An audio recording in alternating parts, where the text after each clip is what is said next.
महर्षि वाल्मीकि जी के द्वारा रचित रामायण का हम सभी स्वाध्याय कर रहे हैं और इसमें बालकांड का 29वां सर्ग चल रहा है। पिछले दिनों हमने जाना था कि महर्षि कश्यप अपनी पत्नी के साथ उस आश्रम में पहुंचे जहां विष्णु भगवान क्या कर रहे थे? तपस्या कर रहे थे। और अग्नि आदि सभी देवता उनसे प्रार्थना कर रहे थे कि भगवान, बलि राजा बहुत बड़ा यज्ञ कर रहा है, बहुत बढ़िया यज्ञ कर रहा है, यज्ञ में भी बहुत ही सुंदर उत्तम यज्ञ कर रहा है, और आपसे मेरी प्रार्थना है कि उस उत्तम यज्ञ को आप उसके पास छोटा सा रूप धारण करके जाइए, और वो बहुत सारी चीज दान कर रहा है, जैसे भूमि दान कर रहा है, गौ दान कर रहा है, सोना दान कर रहा है, संपत्ति आदि सभी दान कर रहा है।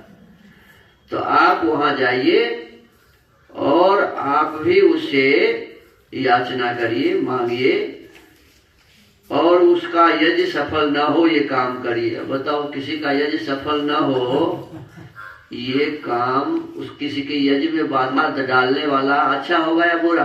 बुरा। तो यहाँ तो देवता सब बुरा है, देवता ही तब बाधा डाल रहा है।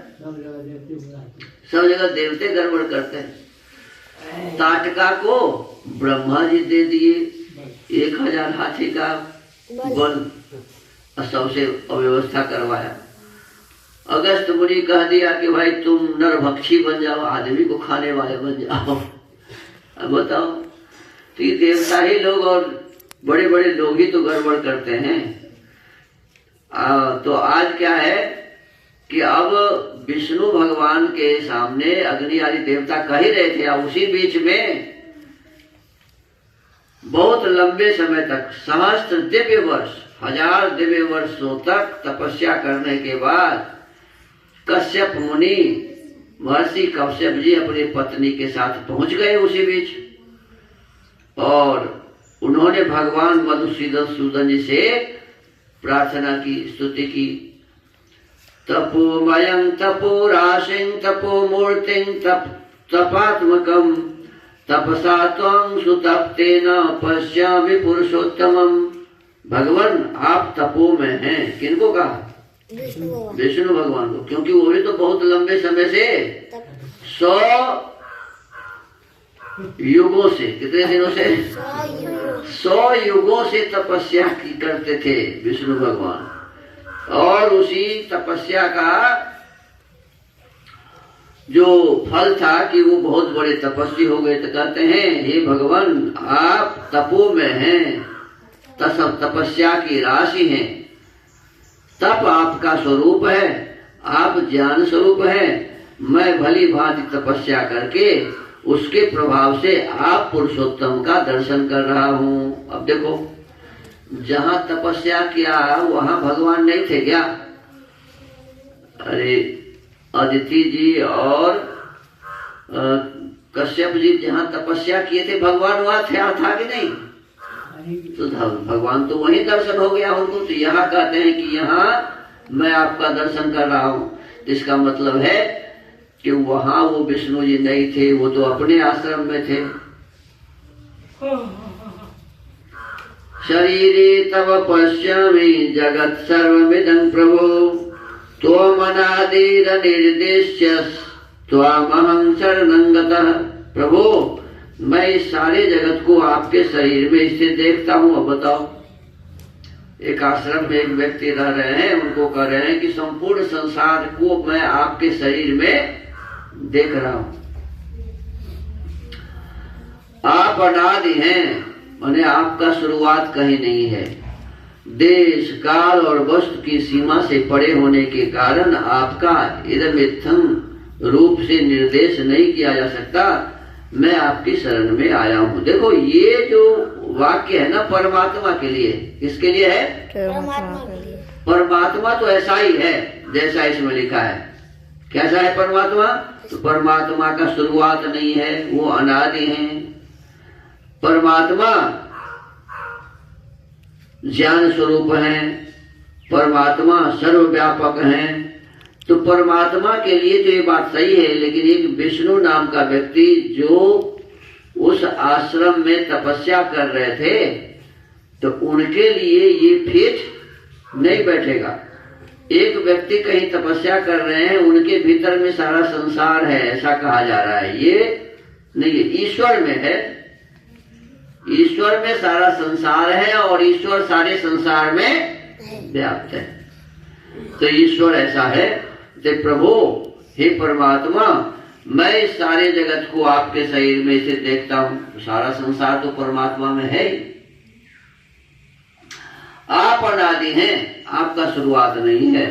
देश काल और वस्तु की सीमा से परे हैं, माने किसी भी देश माने खास जगह पर आप नहीं है, आपकी कोई सीमा नहीं है। परे होने के कारण आपका इदम इत्थम रूप से निर्देश नहीं किया जा सकता कि यही आप हैं, ऐसा नहीं कहा जा सकता। इतना ही आप हैं ऐसा नहीं कहा जा सकता। मैं आपकी शरण में आया हूँ। अब वहां विष्णु भगवान से कह रहे हैं, तमुवाच हरे प्रीतः कश्यपंगत कल्पसम वरंग वरय भद्रं ते वरार्होषि मतो मम। कश्यप जी के सारे पाप धुल गए थे। देखो इतनी तपस्या किए थे कि उनके भीतर कोई पाप नहीं था। भगवान श्री हरि ने अत्यंत प्रसन्न होकर उनसे कहा, महर्षि तुम्हारा कल्याण हो, तुम अपनी इच्छा के अनुसार कोई वर मांगो। अब विष्णु भगवान प्रसन्न इतना हो गए उनके बड़ाई करने से कि कहे कि तुम्हारे सारे पाप धुल गए हैं, तुम वर मांगो, मुझसे वरदान मांगो, क्योंकि तुम मेरे विचार से वर पाने के योग्य हो। तच्छ्रुत्वा वचनं तस्य मारीचः कश्यपो ब्रवीत् आदित्या देवतानां च मम चैवानुयाचितं वरं वरद सुप्रीतो दातुमर्हसि सुव्रत पुत्रत्वं गच्छ भगवन् नदित्या मम चाचानघ। भगवान का यह वचन सुनकर मरीचि नंदन कश्यप ने कहा। अब कश्यप को बताया जा रहा है कि मरीचि के पुत्र थे। किसके? मरीचि नामक जो महर्षि थे उनके पुत्र थे कश्यप। तो कहते हैं, हे कश्यप मरीचि नंदन कश्यप, ये मरीचि नंदन कश्यप बोले भगवान से, उत्तम व्रत का पालन करने वाले वरदायक परमेश्वर, संपूर्ण देवताओं की, अदिति की तथा मेरी भी आपसे एक ही बात के लिए बारंबार याचना है। अदिति और कश्यप क्या मांगते हैं, क्या याचना करते हैं कि आप अत्यंत प्रसन्न होकर मुझे वह एक ही वर प्रदान करें। भगवान निष्पाप नारायण देव, आप मेरे और अदिति के पुत्र हो जाएं। अब बताओ एक तरफ तो कह रहे हैं कि आप परमात्मा हैं, और परमात्मा वो क्या कर रहे हैं कि आप मेरा बच्चा हो जाइए, पुत्र बेटा बन जाइए मेरा। भ्राता भव यवीयांस्त्वं शक्रस्यासुरसूदन शोकार्तानां तु देवानां साहाय्यं कर्तुमर्हसि। असुरसूदन, आप इंद्र के छोटे भाई हो, माने इंद्र भी इन्हीं का बेटा है। किनका? यही कश्यप और अदिति। कश्यप और अदिति के बेटा है इंद्र, तभी ना छोटा भाई होगा। माने ईश्वर हो गया छोटा भाई और इंद्र हो गया बड़ा भाई। बताओ, इंद्र भी तो ईश्वर है, ईश्वर, इंद्र को भी ईश्वर कहते हैं। वो तो सब एक ईश्वर, एक ही बार में कितना ईश्वर हो गया पता नहीं। कहते असुर सूदन, आप इंद्र के छोटे भाई हो और शोक से पीड़ित हुए इन देवताओं की सहायता करें। कौन देवता? जो वहां खड़ा होकर के कह रहा था, अग्नि आदि सभी देवता जो कह रहे थे कि आप उसके यज्ञ को नाश कर दीजिए। किसके यज्ञ को? बलि महाराज। बलि जो यज्ञ कर रहे हैं बहुत सुंदर, जिसमें बहुत दान दे रहे हैं, उसको आप नाश करिए। शोक से पीड़ित हुए इन देवताओं की सहायता करें। अयं सिद्धाश्रमो नाम प्रसादाते भविष्यति सिद्धि कर्मणि देवेश उत्तिष्ठ भगवन्नितः। देवेश्वर भगवान, आपकी कृपा से यह स्थान सिद्धाश्रम के नाम से विख्यात होगा। इसका मतलब उससे पहले इसका कोई नाम नहीं था। अदिति और कश्यप जब आए, वरदान मांगे कि आप मेरा बेटा हो जाइए, और आपके मेरा बेटा हो जाने से इस जो आश्रम है, इस आश्रम का क्या नाम हो जाएगा? सिद्धाश्रम के नाम से विख्यात होगा। अब आपका तपरूप कार्य सिद्ध हो गया है। कहते हैं आपने तपस्या पूरा कर लिया है, अब आगे तपस्या करने की आवश्यकता नहीं है, सिद्ध हो गया है। अतः यहाँ से उठिए। किसको उठने के लिए कह रहे हैं? विष्णु भगवान को। माने कश्यप जी करें कि आप यहाँ से उठिए, आपका तप पूरा हो गया है। आज से ये आश्रम हो जाएगा सिद्धाश्रम। क्या हो जाएगा जी? सिद्धाश्रम। क्योंकि आप सिद्धि को प्राप्त कर लिए हैं। अथ विष्णुर्महातेजा आदित्या समजायत वामनं रूपमास्थाय वैरोचनीमुपागतं गमत्। तदनंतर महातेजस्वी भगवान विष्णु अदिति देवी के गर्भ से प्रकट हुए। अब बताओ लिखा हुआ है। माने तुरंत कश्यप जी बोले, कश्यप जी तुरंत बोले कि आप मेरा क्या हो जाइए? पुत्र हो जाइए। और तुरंत वो, इसका मतलब पेट में पहले से ही वो बैठे हुए थे ना, अब अदिति जी के पेट में से तुरंत जन्म भी ले लिया।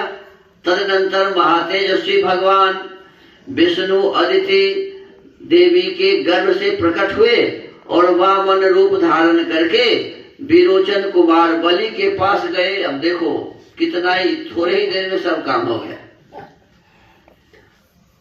उन्हें उधर देवता लोग प्रार्थना कर रहा है विष्णु जी से कि उसके यज्ञ को भंग करिए। इधर अदिति के साथ कश्यप मुनि आ गए, कहे कि आप मेरा बेटा बन जाइए। और तुरंत बेटा बन भी गया। बेटा कितना बड़ा बना? तो एक उंगली का। 52 माने छोटा, 52 माने बस ये एक अंगुली का बेटा बन के गर्भ से प्रकट हुए और वामन रूप धारण करके कहाँ पहुंच गए? विरोचन का बेटा जो कर रहा था, बलि महाराज जो यज्ञ कर रहे थे, बलि के पास गए। त्रीन पदानथा भिक्षित्वा प्रतिगृह्य च मेदिनीम आक्रम्य लोकांग लोकार्थी सर्वलोक हिते रतः महेंद्राय पुनः प्राधान्यम्य बलिभोजसा त्रैलोक्यं स महातेजाश्चक्रे चक्रवसं पुनः। संपूर्ण लोकों के हित में तत्पर रहने वाले भगवान विष्णु बलि के अधिकार से त्रिलोकी का राज ले लेना चाहते थे।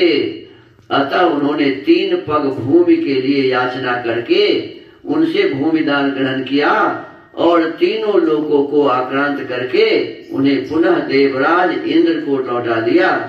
महातेजस्वी श्री हरि ने अपनी शक्ति से बलि का निग्रह करके त्रिलोकी को पुनः इंद्र के अधीन कर दिया। तो इसमें विशेष रूप से बताया कि वो वामन का रूप, छोटा रूप धारण करके चले गए बलि जी के पास। बलि जी से कहा कि मुझे 3 पग जमीन दीजिए। कितना? 3 पग।